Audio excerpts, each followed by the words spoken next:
Hello, Easy Nation. Welcome to another excellent top 10. I'm all dressed up. Had to be dressed up for work, and I was like, why not do a top 10 while in a shirt and a tie? Because let's change it up a little bit, other than my just casual look usually, because this is more professional, because we're doing top 10s.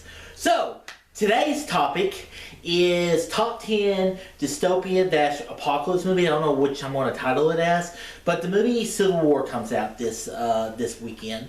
Civil War is a story where it's directed by Alex Garland. The world's kind of, something happened. The world's kind of torn with each other. So we're in a new reality. And these topic movies are always my favorite because they can be really interesting. I mean, they can be very bad. And I'm interested to check out this movie. I've seen reviews because I'm doing this top 10 way early before the movie actually comes out. But I have seen early reviews and they say that it's good. I'm not the biggest Alex Garland guy. I didn't like Annihilation that much, and I kind of think he's a one-hit wonder, and I may not even like this movie, but it makes for a fun top 10. So let's talk about the top 10 post-apocalypse dystopian movies. So my number 10 was a movie I really struggled in which movie to give it to. So my number 10 is I'm going with Shaun of the Dead. Shaun of the Dead is a zombie movie. It stars Simon Pegg, Nick Frost. It's made by Edgar Wright, who's a great director. I like Hot Fuzz better than this one, but I like it better than World's End. What makes this a dystopian movie is because at the end of the movie, the world keeps continuing. Zombies are now part of our lives. So I kind of like putting this movie over other zombie movies because the world does still continue. And now they're just they're part of our life. The movie's hilarious. Like the funniest part of the movie is we're going to gather together. We're going to hit to the bar. We're going to drink. We're going to wait for this all to blow over. And I really like that part of the movie. So yeah, Shaun of the Dead for me is a good film. Like I said, it's not my favorite Simon Pegg, Edgar Wright movie, but it's. So my number 9 is 12 Monkeys. 12 Monkeys stars Bruce Willis. He's a convict who gets sent back to the past to try to figure out what happened, what brought on to the end of the world, and they have to kind of investigate what's going on. Brad Pitt's in there. They think Brad Pitt's the cause of it. He's not. He's just an element to it.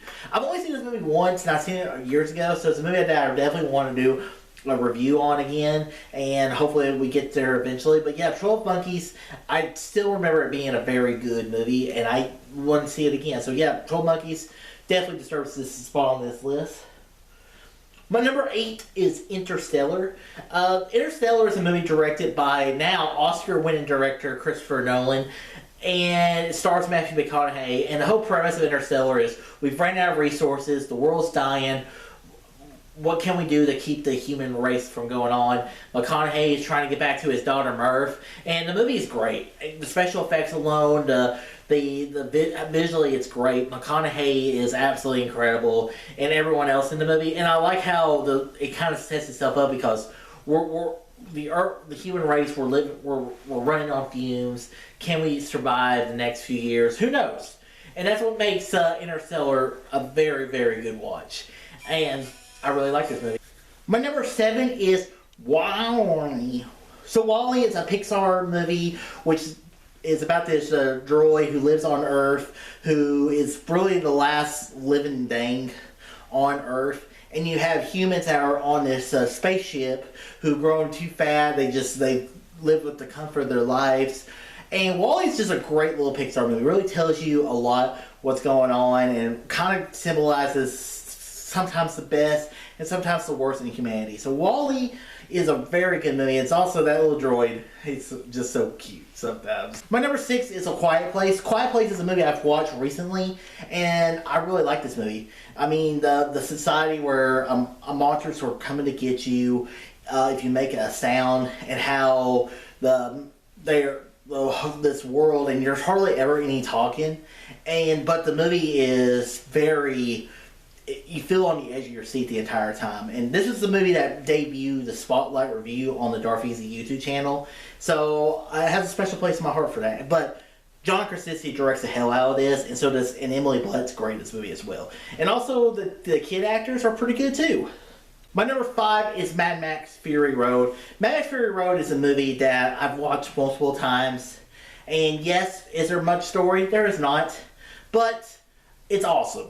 They turn left, they turn around. That's the story. But the movie also hits on the feminism of the women being abused by men, by immortal Jode, who they consider a god. You have the war boy who is great. And then Tom Hardy is in the movie as Mad Max, but really the movie is about Furiosa.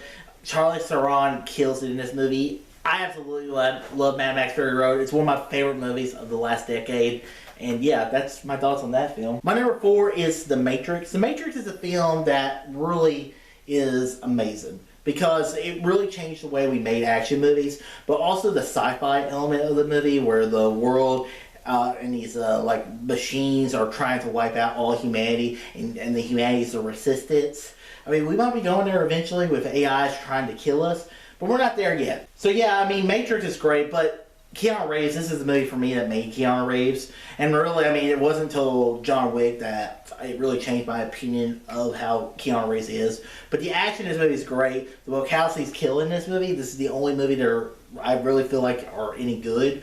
But yeah, Matrix is awesome. I really recommend check. If you've never seen Matrix, I mean, what? My number 3 is Dawn of the Planet of the Apes. And you know, I'm getting ready for next month to see War of the Planet of the Apes, which will be the theme of my next top 10, so stay tuned for that next month.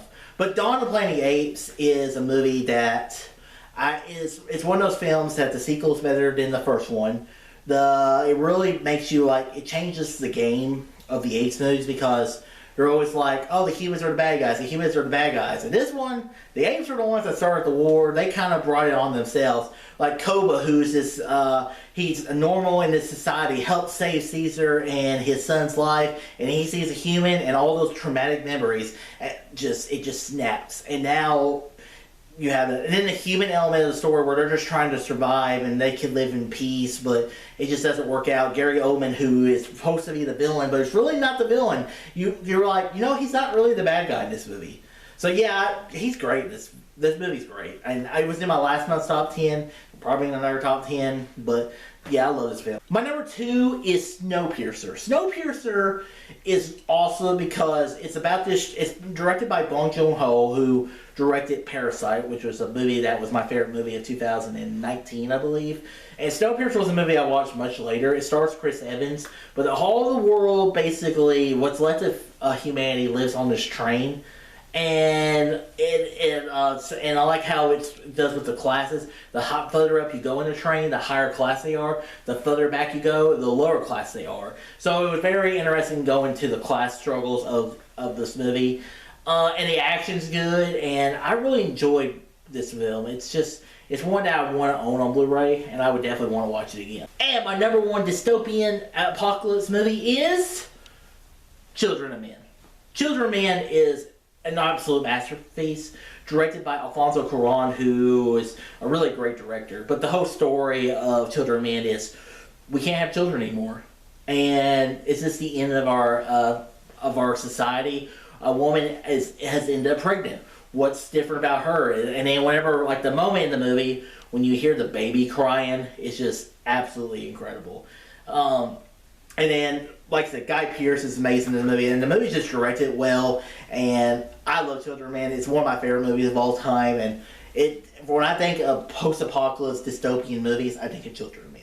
And that's the thing with top 10s is I always feel like, okay, what's the number 1 movie? What's the movie I think of when you tell me this topic? Children of Men is the movie I go to all the time. So guys, what's your favorite movies around this genre? Where they are, comment below, let me know. Are you looking forward to Civil War? I'm kind of we'll see. So guys, if you like this video, click that thumbs up, subscribe for more, tell your friends about Easy Nation. All too easy.